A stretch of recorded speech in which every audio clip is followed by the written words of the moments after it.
Hello everybody, my name is Starrapter and welcome to the channel. This is my spoiler-free review for Star Wars Out of the Shadows, written by Justina Ireland. This is a young adult novel set in Wave 2 of Phase 1 of the High Republic. Now this one won't be out until July 27th, but you can, however, pre-order it now wherever books are sold. I have a link to its Amazon page in the description down below. So without further ado, let's jump into a quick synopsis. So we have the brand new character of Sylvestri. She is a hauler pilot, and she is in the Berengi sector of space, in the Outer Rim kind of area. And next thing you know, she just gets pulled out of hyperspace.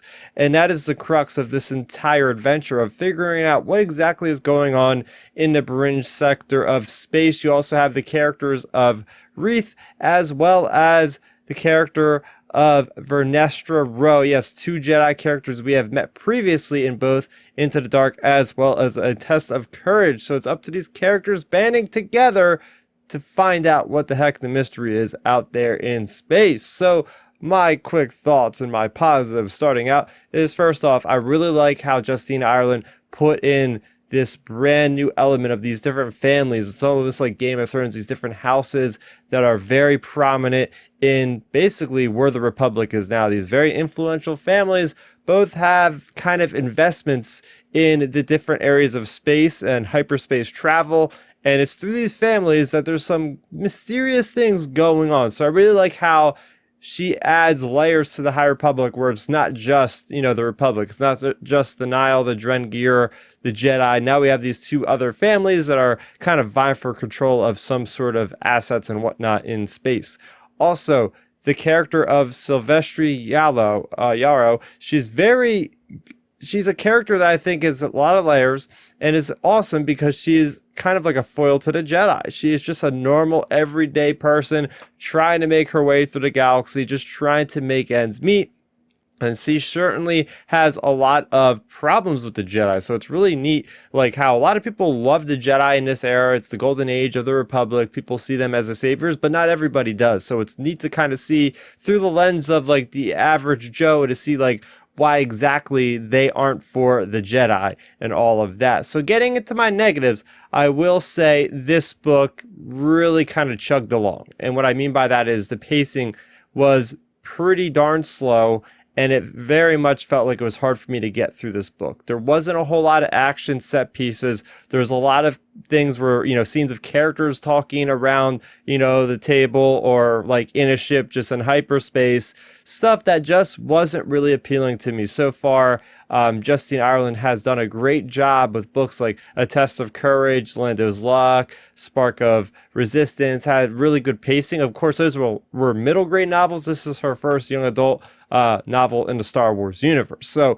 I just feel like this should have had a little bit better of speed. By the time we got to the end, we knew what was coming. There was lots of foreshadowing. We knew what was coming. So for the fact that I knew what was coming, I was anticipating it, and it just kept getting prolonged. And as a reader, that felt that was extremely frustrating. Also, there was certain character arcs and setups for certain characters that just never paid off. It seems like, they were kind of there in the beginning and they just didn't amount to anything towards the end. Almost like, oh, what happened there, I feel like certain characters were extremely overpowered to the point where I'm not even sure how it happened.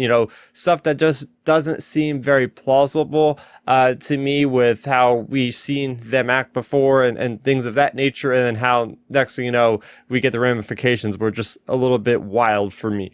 I think there was a certain character or two that was included in this novel that I was very excited to see. And it seemed like they were going to be a pivotal role, and they just kind of took a seat back, and they were just there. And I just felt like, why did that character even need to be included if they didn't necessarily sort of bring anything to the table with the story?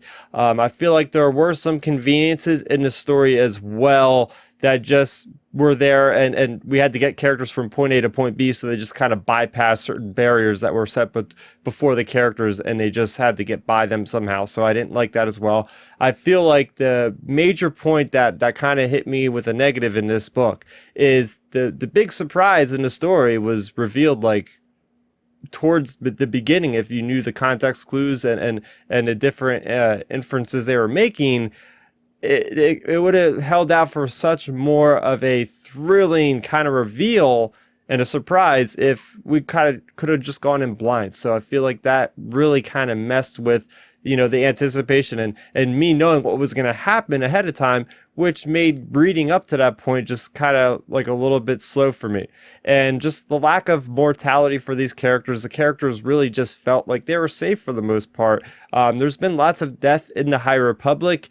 Definitely, like, just read The Rising Storm, right, which is also part of Wave 2 of Phase 1, and nobody's safe. But I really didn't get that idea through reading through Out of the Shadows. So with all that being said, I got to give Out of Shadows a score of a 4 out of 10.